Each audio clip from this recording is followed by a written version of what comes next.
The tremor starts in his left pinky finger. It's 2024, and Michael J. Fox sits in his Manhattan apartment, sunlight streaming through windows that frame Central Park's autumn canopy. At 64, the boyish grin that once made him America's sweetheart remains, but his hands tell a different story. They shake now, not from nerves, not from caffeine, but from an enemy he's been fighting for over 3 decades. The same hands that once gripped a DeLorean steering wheel, that gestured through countless interviews, that held his children as babies, now betray him with every attempted signature, every lifted coffee cup, every moment of stillness. He adjusts his medication timing like a conductor managing an orchestra of symptoms. Some days the tremors quiet to a whisper. Other days they roar. Today, like most days, he chooses to show up anyway.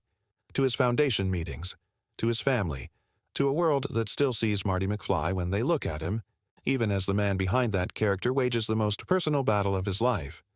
But to understand how we got here, how a teenage dreamer from Canada became both a cultural icon and an unlikely warrior against an incurable disease, we need to go back. Way back. To before the fame, before the diagnosis, before the world learned that sometimes our greatest heroes are forged not in victory, but in the quiet courage of facing each new day. This is the story of Michael J. Fox, not just the actor who time-traveled into our hearts, but the man who's spent more years living with Parkinson's disease than he did without it.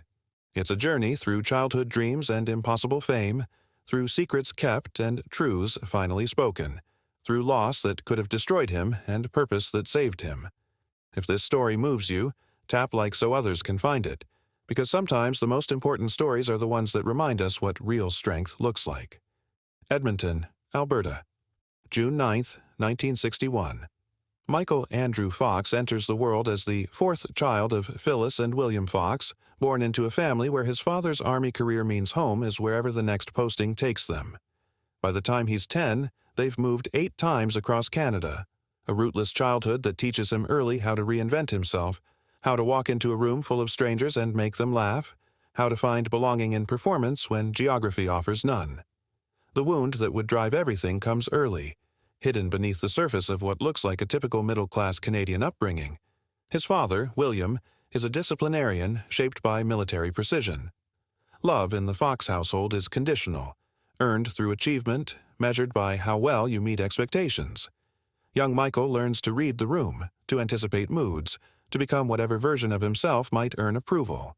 It's training he doesn't know he's receiving, training for a life spent performing not just on camera, but in every interaction, every relationship, every moment when being himself might not be enough. In 1971, when Michael is 10, the family settles in Burnaby, British Columbia. Here, in the suburban sprawl outside Vancouver, he discovers the thing that will save him and eventually consume him: acting. It starts at Buckingham Elementary, where a teacher notices his natural charisma during a school play. The boy who learned to win love through performance finds a stage where that skill becomes art. But it's at Burnaby Central Secondary School where the dream crystallizes and the cost becomes clear. Michael throws himself into drama with the intensity of someone who's found their lifeline. He's not the biggest kid, not the strongest, not the smartest, but when he steps onto that stage, he transforms into someone who matters. The applause fills a void that home never quite managed to touch. At 15, a pivotal moment arrives disguised as opportunity. A Canadian television series, Leo and Me, needs a young actor. Michael auditions and lands the role, but the filming schedule conflicts with school. Most teenagers would choose education. Michael chooses the dream. He drops out of high school with 1 year left, against his parents' wishes, against every piece of conventional wisdom about building a stable future. It's 1977 when he makes the decision that will define everything. He's going to Los Angeles. At 16, with his father's reluctant blessing and $800 in his pocket, Michael boards a Greyhound bus bound for Hollywood. He's not running toward fame. Not yet. He's running toward the only place he's ever felt truly himself, toward stages and cameras and the possibility that performance might finally be enough. The bus ride takes 3 days. As the Canadian prairies give way to American cities, then desert, then the sprawl of Los Angeles, Michael Fox stares out the window at a future he can't possibly imagine. He doesn't know he'll become one of the biggest stars of the 1980s. He doesn't know that success will come with a price tag measured not in money but in health, in privacy, in the very essence of who he is beneath the performance. All he knows is that he has to try, that whatever's waiting for him in Los Angeles, success or failure, dreams realized or dreams shattered, has to be better than the alternative of never knowing what might have been. Los Angeles, 1977. El joven de 16 años Michael Fox baja de un autobús Greyhound a una ciudad que come a los soñadores para desayunar. The first months are brutal. He rents a studio apartment in West Hollywood for $300 a month, half his entire savings. His neighbors are other hopefuls, aspiring actors waiting tables, writers driving taxis, musicians playing coffee shops. They share a communal understanding of rejection, of auditions that lead nowhere, of phone calls that never come. Michael joins their ranks, auditioning for commercials, for bit parts in television shows, for roles that barely qualify as roles at all. But something sets him apart. Maybe it's the work ethic inherited from his military father. Maybe it's the desperation of a teenager who burned his bridges to get here. By 1978, he's booking small television appearances. Family, Lou Grant, Palmerstown, USA. Nothing glamorous, nothing that pays enough to stop worrying about rent, but enough to keep the dream alive. The breakthrough comes in 1982, disguised as just another pilot season audition. NBC is developing a sitcom called Family Ties, about liberal ex-hippie parents raising conservative children. Michael auditions for the role of Alex P. Keaton, the Republican son obsessed with money, and Ronald Reagan. The character could have been a caricature, a one-note punchline. Instead, Michael finds the humanity beneath the politics, the vulnerability beneath the arrogance. He makes Alex simultaneously insufferable and irresistible. Family Ties premieres September 22, 1982. The show finds its audience slowly, but Michael's performance is immediately magnetic. Here's the cost ledger beginning to tally. Privacy erodes as tabloids discover the young star's every move. The teenage heartthrob image becomes a cage. He can't go to dinner without being photographed, can't date without it becoming public speculation, can't simply exist as a 21-year-old without the world watching. But then comes 1985. Robert Zemeckis is casting Back to the Future, and the original lead isn't working out. With just 5 weeks into filming, they need a replacement fast. Michael's manager gets the call, but there's a problem. Family Ties is still in production. Taking the movie means working 18-hour days, television taping by day, movie filming by night, with maybe 4 hours of sleep if he's lucky. He takes it anyway. How could he not? The shoot becomes legendary for its punishing schedule. Michael films Family Ties from 10 a.m. to 6 p.m., then races across town to the Back to the Future set, working until 2 or 3 a.m. He survives on catnaps in his trailer, coffee that could power a small city, and the adrenaline of knowing this might be the role that changes everything. It is. Back to the Future opens July 3, 1985, and earns $11 million on its first day. By year's end, it's the highest-grossing film of 1985, earning over $380 million worldwide. Michael J. Fox, he adds the J to distinguish himself from another actor named Michael Fox, becomes a household name overnight. Yet beneath the triumph, contradictions multiply. The success of Back to the Future makes him bankable but also typecast. Hollywood sees Marty McFly when they look at him, the earnest teenager, the boy next door, the safe choice for family-friendly entertainment. Roles that might challenge him go to other actors. His range becomes his limitation. But then the sequel calls, and with it, a payday he can't refuse.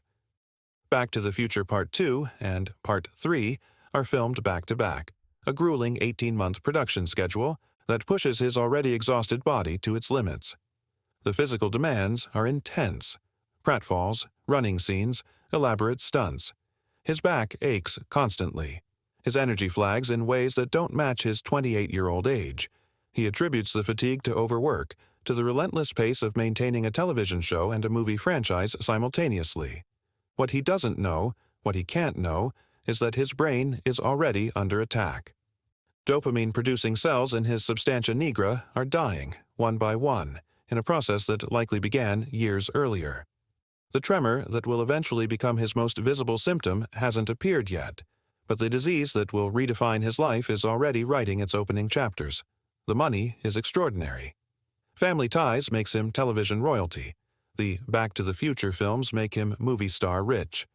By 1989, he's earning millions per year, has homes in Los Angeles and New York, drives cars that cost more than most people make in a year. But wealth brings new pressures: managing investments, handling endless requests for money from acquaintances and strangers, dealing with the expectation that success should satisfy every longing. It doesn't. If anything, fame amplifies the original wound, that need for approval, that performance of self that began in childhood. Now the performance has an audience of millions, and the stakes feel impossibly high. A bad movie could end his career. A public mistake could destroy his reputation. The boy who learned to earn love through achievement now must earn it from an entire culture every single day. The personal cost escalates. Relationships become complicated by the question of whether people want Michael Fox or Michael J. Fox the star. Trust becomes a luxury he can rarely afford. Privacy disappears entirely. Paparazzi follow him to dinner, to the gym, to quiet moments with family. The simple act of existing in public becomes a performance because someone is always watching, always judging, always ready to turn a candid moment into a tabloid headline. But then comes 1988, and with it, a love story that offers redemption from the machinery of fame. Tracy Pollan, his co-star from Family Ties, becomes his anchor in the chaos. Their relationship begins as friendship between actors who understand each other's professional pressures, then deepens into something that survives the brutal scrutiny of public romance. They marry July 16, 1988, in a ceremony that feels like an oasis of genuine joy in a landscape increasingly dominated by industry calculations. Yet even marriage can't fully protect him from what's coming. The late 1980s bring a string of film choices that seem designed to break him free from the Marty McFly mold. Light of Day, Bright Lights, Big City, The Secret of My Success. Some succeed critically, others fail commercially, but all demand physical and emotional stamina that his body struggles to provide. The exhaustion deepens. The subtle. Tremors begin. July 1991. Vancouver, British Columbia. Michael is on location filming Doc Hollywood, a romantic comedy that should be a pleasant diversion from the pressures of Hollywood. Instead, it becomes the setting for the moment that divides his life into before and after. He's in his hotel room, having wrapped another day of filming, when he notices his left pinky finger twitching. Not a nervous habit or fatigue, something different, something autonomous and unsettling. He stares at the finger, willing it to stop, but it continues its small, rhythmic tremor. Most people might dismiss it as stress, overwork, too much caffeine. Michael has lived in his body for 30 years. He knows this is something else. The tremor persists for days, then weeks. He wraps the film and returns to Los Angeles, carrying a secret that will dominate the next 7 years of his life. The diagnosis comes after months of tests, consultations, and the growing certainty that his worst fears are being confirmed. Dr. Susan Bressman, a neurologist at Beth Israel Medical Center in New York, delivers the words that fracture everything. Young onset Parkinson's disease. Michael is 29 years old. The statistics are devastating. Parkinson's typically affects people over 60. Fewer than 10% of cases occur before age 50. The disease is progressive, incurable, and will systematically rob him of movement, coordination, and eventually his ability to do the thing that has defined his life since childhood: perform. He asks the question that every newly diagnosed person asks: how long? Dr. Bressman's answer offers 10 years of quality life, maybe 15 if he's lucky. After that, the symptoms will likely make his career impossible. The man who became famous for his physical comedy, his energetic presence, his youthful charisma, now faces a future where his own body will become his greatest antagonist. The fracture is complete. Everything he thought he knew about his future, the roles he'd take, the career arc he'd follow, the simple assumption that his body would obey his will, shatters in that doctor's office. Michael J. Fox, the movie star, begins to die on that day. What will be born from the wreckage will take years to reveal itself. The secret becomes a second career. For 7 years, from 1991 to 1998, Michael lives a double life that would exhaust a spy. In public, he's still Michael J. Fox, the star of Family Ties and Back to the Future, charming audiences on talk shows and red carpets with the same boyish energy that made him famous. In private, he's a man watching his body betray him in slow motion, fighting to hide symptoms that grow more pronounced with each passing month. The tremor spreads. First the left pinky, then the entire left hand, then his left arm. He learns to hold scripts with his right hand, to keep his left hand in his pocket during interviews, to time his medication so precisely that he can appear symptom-free for the duration of a talk show appearance or a photo shoot. But the windows of clarity grow shorter, and the effort required to maintain the illusion becomes Herculean. Work becomes both salvation and torture. He throws himself into projects with desperate intensity. For love or money, life with Mikey, the American president, as if staying busy enough might outrun the disease. But film sets, with their long days and unpredictable schedules, become laboratories of anxiety.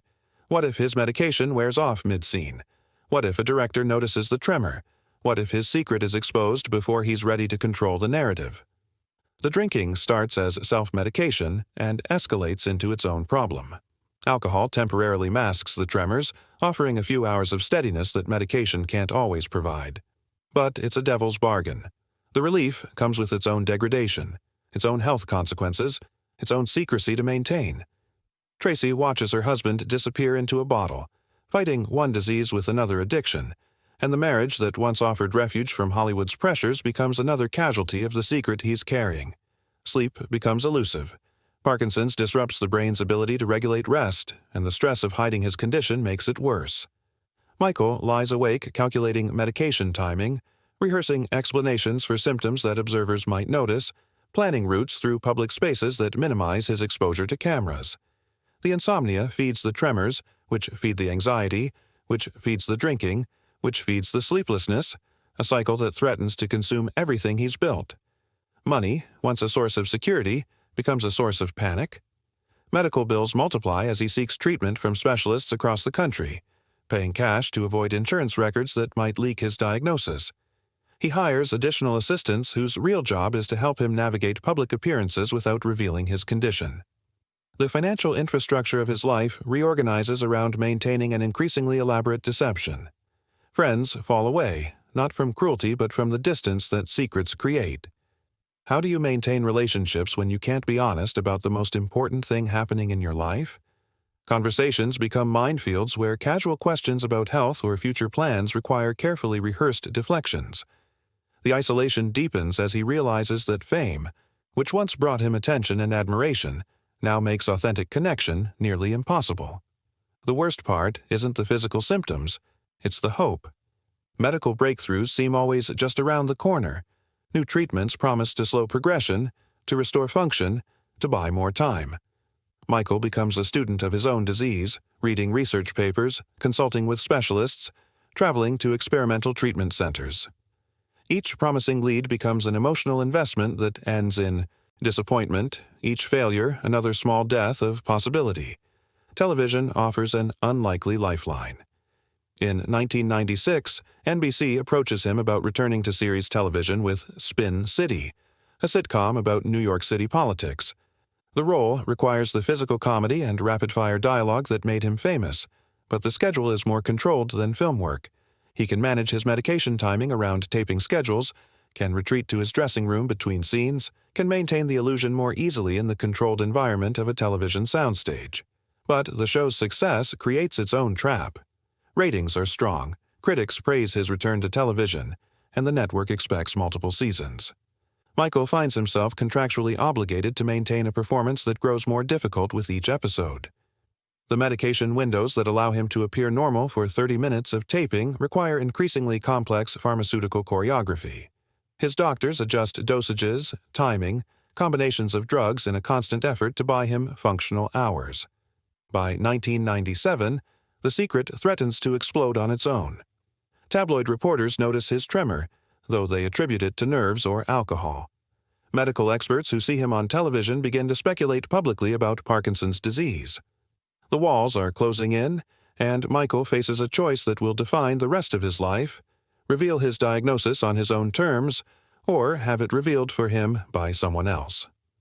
November 1998. People magazine. The headline reads, "Michael J. Fox, Lucky Man," and with those words, the 7-year performance ends. Michael's decision to go public transforms him from a patient hiding his condition into an advocate leading a movement.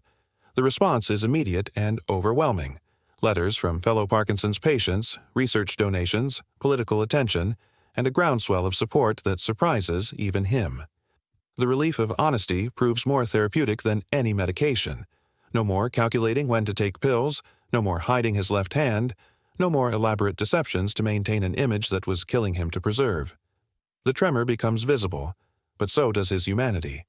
Audiences don't turn away in disgust. They lean in with empathy, seeing in his struggle a reflection of their own battles with mortality and limitation. The Michael J. Fox Foundation for Parkinson's Research launches in 2000, and Michael discovers that his real career might not have been acting at all. It might be this: fundraising, advocacy, testifying before Congress, building an organization that channels his fame toward finding a cure. The foundation becomes the largest non-government source of funding for Parkinson's research, raising over $1.5 billion in its first 2 decades. But the disease doesn't pause for philanthropy. The symptoms progress exactly as predicted. By 2000, his mobility becomes noticeably affected. The smooth physical comedy that defined his early career gives way to careful, deliberate movement. Speech becomes more challenging. His voice, once crisp and energetic, develops the soft, monotone quality common to advanced Parkinson's. Spin City becomes unsustainable by 2000. The physical demands of filming, the memorization required for rapid dialogue, the coordination needed for physical comedy, all become mountains too steep to climb consistently. His departure from the show is framed as a victory, a choice to focus on his foundation work, but privately it feels like surrender to a disease that has now claimed his career. Yet something unexpected emerges from the loss. Stripped of the ability to hide behind performance, Michael discovers depths of himself that fame had obscured. His writing reveals intelligence and introspection that his light comedy roles never displayed. His memoir, Lucky Man, published in 2002, becomes a bestseller not because of celebrity gossip, but because of its honest exploration of disability, mortality, and meaning. The book's title captures his evolution. Lucky Man seems impossible. How can someone with an incurable degenerative disease consider himself lucky? But Michael means it. Lucky to have achieved success before the diagnosis. Lucky to have resources that allow him to fight the disease through research rather than just endure it. Lucky to have found purpose that transcends entertainment. Family becomes the foundation that work once provided. Tracy, who married the movie star, now loves a man whose body betrays him daily. Their 4 children, Sam, Aquina, Skylar, and Esme, grow up understanding that their father's struggle is both deeply personal and historically significant. They see him not as a diminished version of who he used to be, but as someone who transformed limitation into purpose. The acting doesn't stop entirely, it evolves. Guest appearances on Scrubs, Boston Legal, and The Good Wife show an actor who has learned to work with his limitations rather than against them. Directors write around his symptoms, or better yet, write them into the characters. The tremor becomes part of the performance, not a threat to it. But the most profound shift is philosophical. The man who spent his youth desperately seeking approval, who performed constantly to earn love, gradually learns to accept himself without condition. Parkinson's becomes a teacher that success never was, offering lessons about acceptance, humility, and the difference between what we can control and what we must endure. By 2020, at age 59, Michael makes another difficult choice: retirement from acting. Not because he's given up, but because he's learned something that eluded him in his ambitious youth, knowing when enough is enough. The foundation continues, the research progresses, and the man who once measured his worth by his ability to entertain millions now finds meaning in the possibility that his struggle might spare others from the same fight. At 64, he moves. Through his Manhattan apartment with careful deliberation, every step calculated, every movement considered.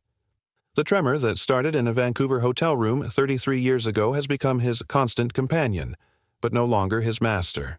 He has learned to dance with it, to negotiate with it, to find grace within its constraints. The boy who left Canada to become a star succeeded beyond his wildest dreams, then discovered that the real achievement wasn't fame, but what he built from its ashes. Michael J. Fox, the actor, entertained millions for 2 decades. Michael J. Fox, the advocate, has spent even longer teaching the world that strength isn't the absence of weakness. It's what we do with the weakness we're given. The apartment is quiet now.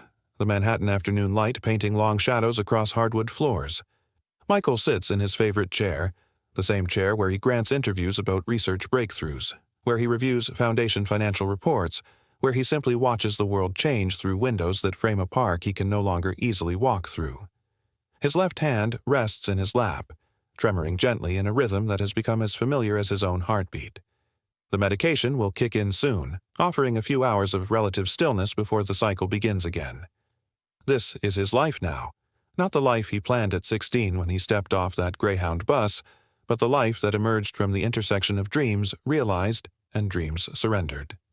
If you found meaning in Michael's journey, please like this video and share it with someone who needs to see that heroism comes in many forms. Subscribe for more stories about the people who shaped our culture and the prices they paid to do it. But here's what I want to know. Which moment in Michael's story hit you hardest? The teenage dreamer leaving everything behind for an impossible dream, the young star hiding a devastating diagnosis for 7 years, or the man who transformed his greatest weakness into his most important work? Leave your answer in the comments below, because sometimes the conversations these stories start matter more than the stories themselves. In the end, Michael J. Fox's tragedy isn't that Parkinson's disease derailed his career. It's that he had to lose everything he thought he was to discover who he really was, and by the time he found that person, time itself had become his greatest enemy.